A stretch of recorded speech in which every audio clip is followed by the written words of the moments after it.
G'day guys, welcome back to Supercoach Swordplay. Hope you've all been well. Now, firstly, I do need to apologise for being a bit of a ghost in the Supercoach community during the last week. I got together with the boys on the Sunday night to record the first Swordplay potty of the year, which was awesome, and then woke up on the Monday morning, crook as an absolute dog, had tested positive to influenza A, so just been hit for 6, in bed for the past few days. So for anyone that sent me a DM or a message anywhere, I do apologize. Most likely I haven't got back to you, but I'll do my best to do that over the next couple of days. But the reason why I'm putting this video out today is because I did promise on the Monday night, the day after the first potty went out, that I'd give a bit of a team update. Now, unfortunately, I've been out of it and it's now the Thursday, but I thought better late than never. And keep in mind that this team is before all the scheduling changes, particularly with the Geelong-Brisbane game. So it will be a bit of a fun exercise to compare what the team's looking like now as compared to how I actually start the season. I'll put another team or the final team reveal out next week at some stage, probably later on in the week. But the team that you see now, as I said, is most likely not the team that I'll be going in with, because I have really got my eye on some players that have become a lot more relevant now. But before we get into it, just some very, very quick housekeeping things. We have a major announcement coming very, very soon to the channel. I think this is absolutely game-changing. We just need to dot a couple of the I's, cross a couple of the T's, and then we'll be all good to go. But this is absolutely game-changing, as I said, and super excited, but can't give away too much right now.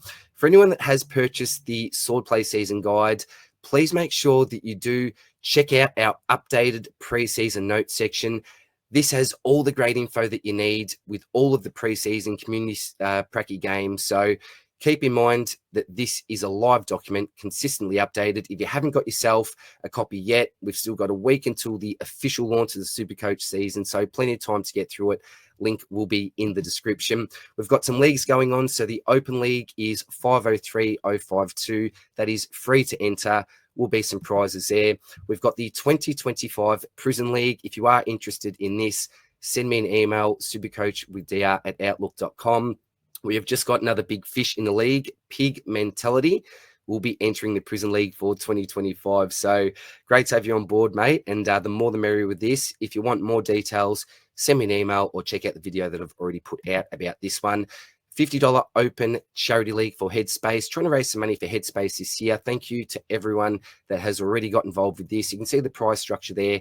Again, if you are interested, you still got a week to enter. Email me at supercoachwithdr@outlook.com. But we are here for this team reveal. So let's get into it. We'll start off with the defenders, make our way up to the flex, and then check out the team as a whole.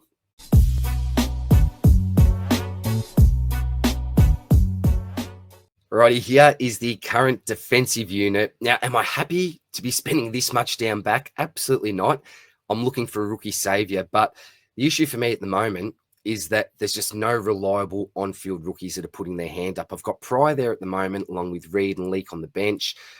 Reed, really easy selection there, but I'd much rather have him on the bench. I think if you're running him on field, and let's just say he gets injured, and I don't want to say there's a high chance, don't want to jinx him, but we know what his history is like, then you're in deep trouble. I don't really know what you're going to do. So I'm really looking for that rookie that I can have reliably on field. And I still don't even know if that's going to be Pryor. You can see I've got Ben Patton down there at the bottom.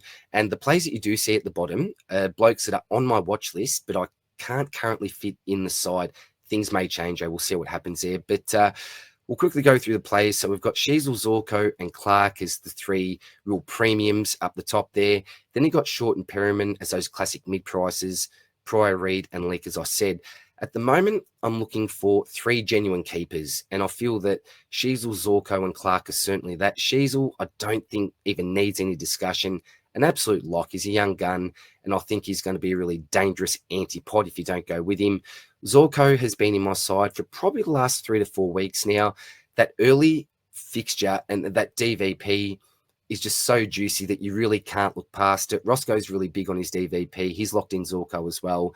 And the role that you see, well, the role that we saw last year from Zorko, that'll continue on to 2025. Still big question marks about when Kitty's going to come back into the side. So Zorko, for me, we are paying up for him.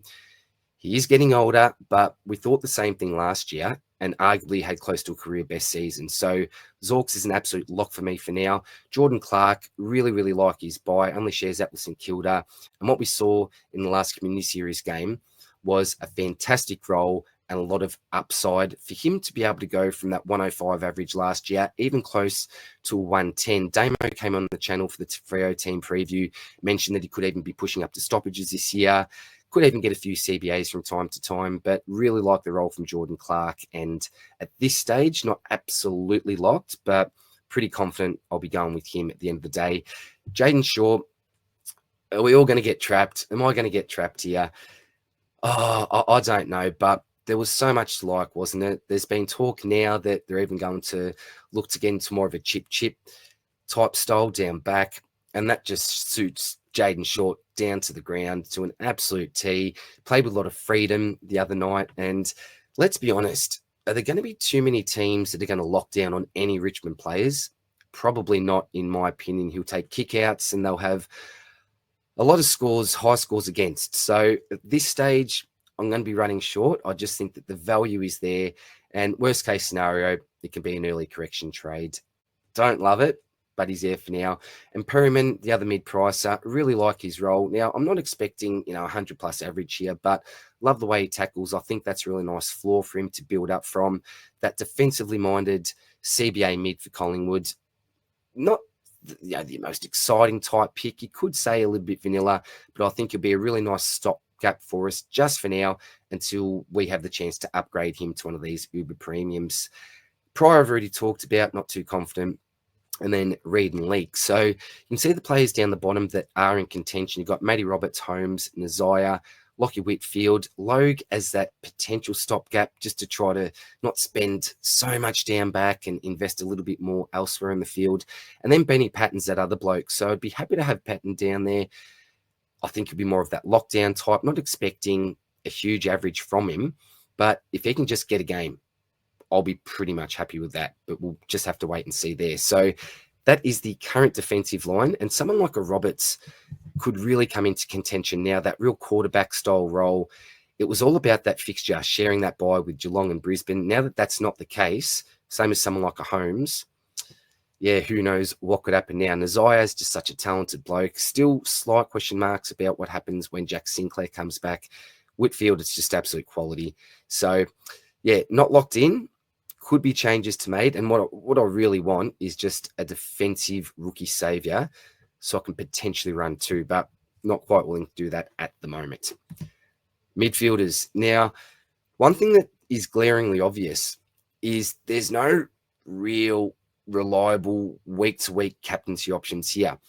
The big boys I've got, when you say big boys, no one over 600K at the moment. I've got Brayshaw and Rosie. Then the two mid-price locks, in my opinion, which is Oliver and Chera. And then I've rounded out the field with 4 rookies at this stage, Noddy, Sardis, Ashcroft and Sheldrick. And then on the bench, we've got Nevitt, Hewitt and Boxall. Again, I don't really love this. And you can see some players in contention down there at the bottom of the screen. We've got Anderson, we've got Sarong, we've got my man, Ed Richards. Why did you go and injure yourself, mate? Absolutely shattering. Chalky Neal, massively in contention now. It was pretty much a choice between Zorko and Chalky before all this news came through. Now that everything's changed, I feel like I can run both of them. So potential change to be made there. Even someone like Will Ashcroft now, with that nice early run, does he now come into contention? Could I fit an extra mid-pricer in there? And of course, Nick Dacos has been in and out. Just can't fit him in at the moment. But Brayshaw has been there pretty much from the start. I've talked about him a lot during the preseason, so I'm not going to go into him again. But obviously, similar to Clark, has a really nice buy. I think there's upside in him at the price. He's such a talented player. A little bit vanilla, some people may say, but there is certainly meat on the bone with this pick, given his delayed start. When I say delayed start, obviously battling some injury to start the 2024 season. Once he got his body right, we saw that spike in average, and I think that we can continue to see a seasonal spike as well this year.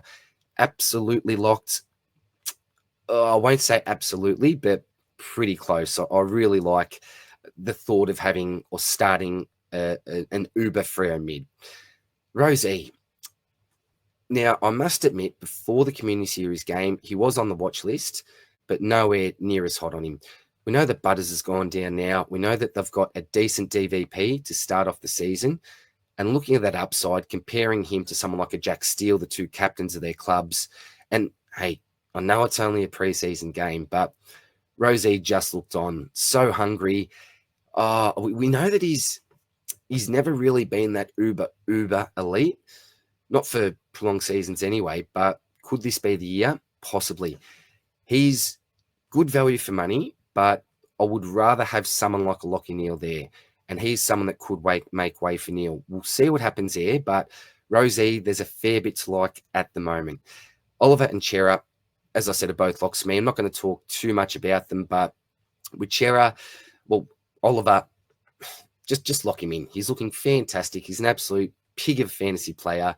Love the bloke, and I've actually got him rated in my top 5 mids for averages this year. I'm that big on him. So Clary is an absolute lock for me. And then Chera, we saw what he could do in around 60% TOG in the Community Series game. Given the fact that I genuinely think he's going to be their number 2 banana, particularly for the start of the season, I just think that potential for price, you just cannot knock back. And I'm going to be really bold and call him a must-have. I think Adam Chera is a must-have. You may completely disagree, but I like everything I see from Chera at the price. And hey, could he be a keeper? Potentially. I think probably best case scenario he could be, but he's certainly going to do enough for us to give us a really nice on-field score, really decent average, and then potentially a luxury when the Bonds, the Butters have really hit their straps in the back for the season. Noddy, I think he's going to have a decent mix between your inside and your outside. The coaches have been raving about him and his potential, so job security, I think, is an absolute lock there as well. Damo's been huge on him for a while now, so I'll take his advice and just lock him in on field for now. Sardis, not the cleanest type player, but he'll get enough of the ball. The role looks like that it's there for the time being anyway, so I think you just got to start him, and I'll start him on field. Levi, I've talked about him a lot. Is there sub potential? Possibly, but in saying that, could he even score well enough in a half and 3/4? I'm not too sure, but we'll wait and see what happens there with when team sheets are named. Sheldrick, I think opportunity without Mills, without Goulden. You just got to select him at this stage. If things don't work out well, we can always downgrade him to another rookie like your Hasty or someone that I haven't got. Never, I think he's a bit of a no-brainer. Should get the role there, and I think that probably along with someone like a Stewart, your Holmes types, he should really be one of the main CBA mids. Hope that I'm not wrong about that, but surely it's his time. There's got to be a change of the guard there. Hewitt, not too confident on at the moment. He's always been a bit of a lock for me, but still not sure if he's even going to get up for round 1. And Boxall at the moment, I've got in instead of Hasty as that lower type price midfielder there. It's a big decision who to go out of the two. We talked about in the pod that it's probably Boxall for scoring potential, but Hasty potentially for job security. But again, we've got a little bit of time up our sleeves to see what happens there. But that is the current midfield.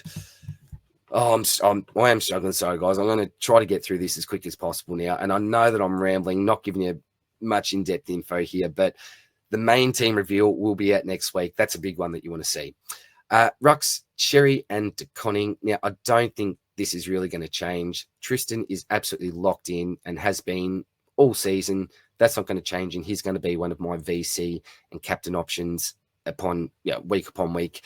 And then we've got DeConning there after that performance. Now, I know that it was, again, Community Series game against basically nobody. It just showed me the upside that he possesses, and if Pito ends up making his way back into the side, then we've certainly got options there. I just think that for value, for potential, I've just got to start him for now. You can see Nank and Max Gorn there. They're two options that have been in and out of my side probably over the last 1 to 2 months. But for now, I think I'm pretty settled in this combination. And then you've got Harry Boyd there, which I think most people have at R3. Could maybe get Archer Reed. Reedy, probably not. But we'll see what happens there with Boyd. I think it's, the easy one to go with for now.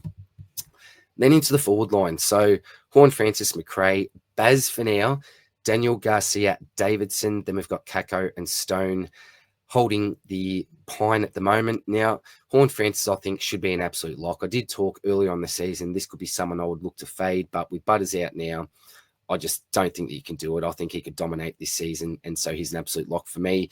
McRae there, again, should be an absolute lock. Just don't even think about it. Get Jack McRae in your side, along with Caleb Daniel. You don't really need to think about these selections. Bailey Smith is more of a placeholder for me at the moment. Now, I've toyed with the Rolly Sanders there, but again, we talked in the potty that he just didn't take his opportunity, Riley Sanders. So that's a big concern for me. There's so much opportunity in the Dogs midfield at the moment, but yeah, just wasn't impressed with what I saw. So it could be a Sanders there. It could be a Tom Lynch or a Powell Pepper if I want to go all the way down so I can invest somewhere else, maybe get that Rosie up. But yeah, it's a bit of a wait and see on Baz for me at the moment. But again, given the fact that he now doesn't have that early buy, yeah, it could change things up a little bit. Garcia is the man that I'm still not 100% sold on, but at the price with that CBA role, if he gets that as expected, I just think that defensive pressure alone and that tackle count should be enough for him to have a decent floor, add possessions on top of that to be a really nice cash cow for us and hopefully give us some decent on-field points. And Davidson, we saw what he did in the Community Series game. That wing role can be a little bit unforgiving at times, and there's quarters where you just go missing, but there's other quarters, as we saw, where he can go absolutely nuts. So I'm confident enough at this stage to have him on field to try to save a little bit more coin. I've had to do things like this to invest in the back line, but if I can potentially push him to a bench spot, I may look to do that. And I've got Kako there in Stone. Kako, really talented player. Now, someone like Joe Berry, we saw him do nothing in the first half and then have a 50-odd point quarter in the second half. Kako had a pretty well-rounded game from start to finish, but yeah, we certainly don't expect 90 pluses from him each week.